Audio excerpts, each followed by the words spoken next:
Hello বন্ধুরা, আজকে একটি সুন্দর নাস্তা আমি সকালে খেয়েছি, যেটা আজকে আমি আপনাদের সাথে শেয়ার করছি।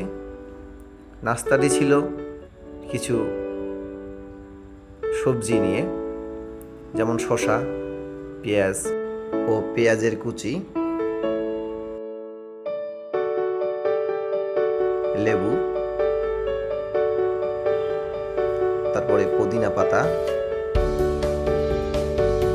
সিদ্ধ ডিম এবং ছোলা।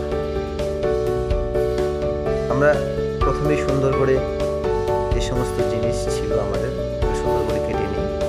কেটে নেওয়ার পরে লবণ এবং লঙ্কার গুঁড়ো দিয়ে উক্ত উপকরণগুলোতে লেবুর রস মিশিয়ে সুন্দর করে মিক্সড করে নিই। আপনারা দেখতে পাচ্ছেন আমি উপকরণগুলো সুন্দরভাবে মিশিয়ে নিচ্ছি।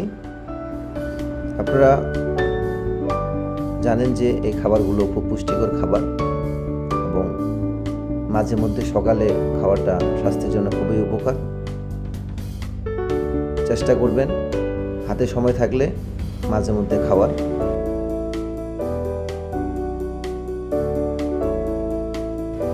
উপকরণগুলো ভালো করে মেশানোর পর আমরা এখন দিব খাঁটি সরিষার তেল।